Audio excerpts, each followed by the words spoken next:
Olá, gente linda! Vamos tomar um café com o nosso Deus Pai hoje? Hoje nós estamos no dia 6 de setembro e o texto diz: em Jesus tudo muda. No livro de Gálatas, capítulo 1, versículos 22 a 24, o texto diz assim, né? O apóstolo Paulo nos diz: eu não era pessoalmente conhecido pelas igrejas, né, da Judeia que estão em Cristo. Apenas ouviam dizer: aquele que antes nos perseguia, agora está anunciando a fé que outrora procurava destruir. E glorificavam a Deus por minha causa. Esse é o testemunho do apóstolo Paulo, tá? E o autor vai nos dizer o seguinte: a história de Paulo é incrível. O homem que perseguia ferozmente a igreja em seu início, após o encontro com Jesus, passou a ser o defensor e apóstolo mais influente na história da igreja. Um improvável que se permitiu ser usado por Deus, né? Então, nós que conhecemos o evangelho sabemos que o apóstolo Paulo, ele perseguia o povo cristão, né? Perseguia porque ele era, né, era ordens, né, de Roma. Ele perseguia a igreja, né, não gostava dos cristãos de jeito nenhum, e um dia Deus teve um encontro com ele. Jesus teve um encontro com ele e transformou a vida dele, e ele começou a pregar o evangelho. Amém? E aí diz mais o autor: talvez você se sinta mal por algo que fez em algum momento da vida, e isso faz com que você pense não ser digno de uma vida com Deus. Mas hoje quero lhe dizer que isso é uma grande mentira. Nada que você fez, que você vai fazer com que Deus o ame menos. Quer dizer, nada que você fez vai fazer com que Deus te ame menos. Você só tem que confessar aquilo que você fez para Deus, e Ele vai te perdoar, né? E vai te dar uma nova vida, né? E a gente tem que fazer o possível para não repetir os mesmos erros, amém? Por muito tempo, eu fui um improvável, sentado no banco da escola sozinho, sem amigos, filho de cachaceiro, isolado de tudo e de todos. A tristeza foi tamanha que, em meio a uma depressão na adolescência, cheguei até a desejar a morte. Mas um convite me possibilitou um encontro com Jesus, e esse encontro mudou tudo na minha vida, amém?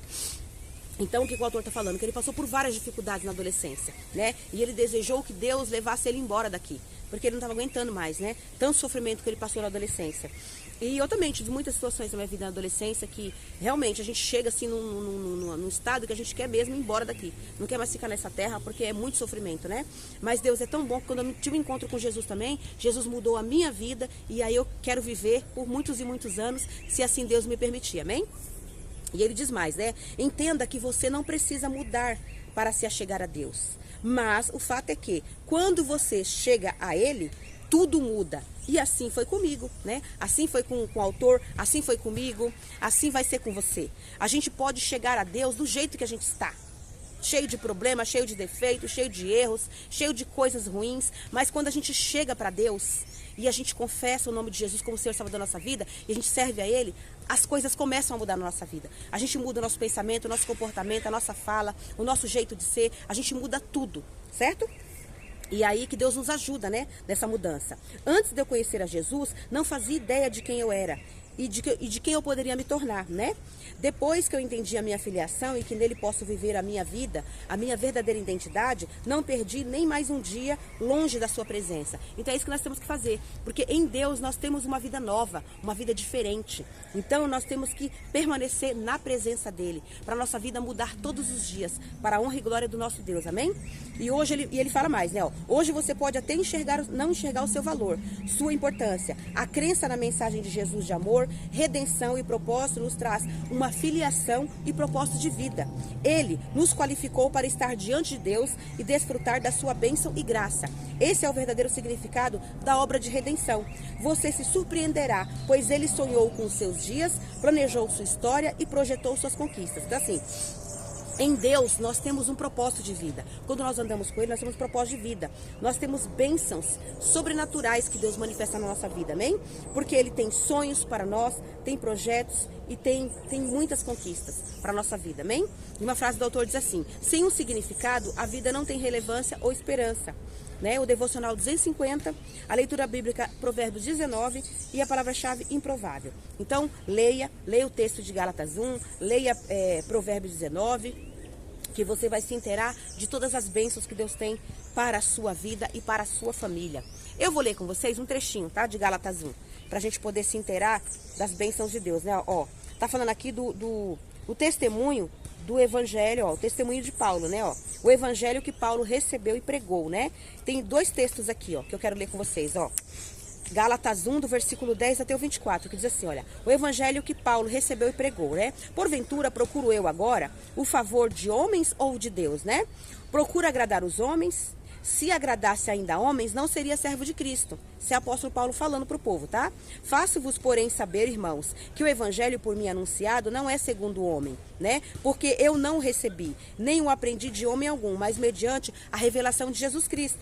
Porque ouvistes qual foi o meu proceder outrora no judaísmo, como sobremaneira perseguia eu a igreja de Deus e a devastava, né? E a minha nação, quanto ao judaísmo, avantajava-se a muitos da minha idade, né? Sendo extremamente zelosos na tradição dos meus pais, né? Quando, porém, ao que se separou antes de eu nascer e me chamou pela sua graça, aprove revelar seu filho a mim, né? Para que eu o pregasse entre os gentios sem detença, e não consultei carne e nem sangue, nem subi a Jerusalém para os que já eram apóstolos antes de mim, mas parti para as regiões da Arábia e voltei outra vez para Damasco. Então, ele está falando que o que ele prega é a palavra de Deus, porque ele teve um encontro diretamente com Jesus, né? Deus fez ele ter um encontro diretamente com Jesus, ele aprendeu com Jesus sobre a palavra e saiu pregando a palavra, né? E aí diz mais, ó, Paulo vai a Jerusalém, Síria e Sicília. Ó, decorridos 3 anos, então, subi a Jerusalém para avistar-me com Cefas e permaneci com ele 15 dias. E não vi outro dos apóstolos senão Tiago, o irmão do Senhor. Ora, acerca do que vos escrevo, eis que diante de Deus certifico que não minto. Depois fui para as regiões da Síria e da Sicília, e não era conhecido de vistos da igreja da Judéia, que estavam em Cristo. Ouviam somente dizer, aquele que antes nos perseguia, agora prega a fé que outrora procurava destruir, e glorificavam a Deus a meu respeito. Amém? Então ele está contando o testemunho dele aqui, né? Quando ele começou a pregar a palavra. E ele fala que quando ele subiu, né? Que ele foi para Jerusalém, ele encontrou com Tiago, irmão de Jesus, certo? Então, que nós possamos seguir o exemplo do apóstolo Paulo, né?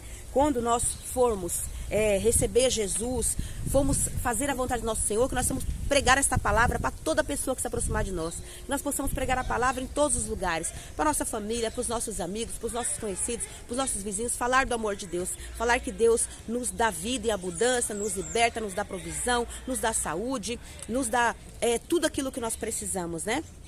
Às vezes Deus nos dá o que nós queremos, porque a gente quer coisas que não é muito relevante, mas Ele nos dá o que nós precisamos. Então que Deus possa abençoar a sua vida, abençoar a sua família, abençoar seus sonhos e projetos, possa abençoar a minha vida e a minha família também, porque nós todos dependemos de Deus. Somos todos filhos de um só Pai, que é o nosso Deus Pai Todo-Poderoso, que nós possamos ser salvos em Jesus Cristo, e o Espírito Santo está conosco, nos guiando a toda a verdade. Amém?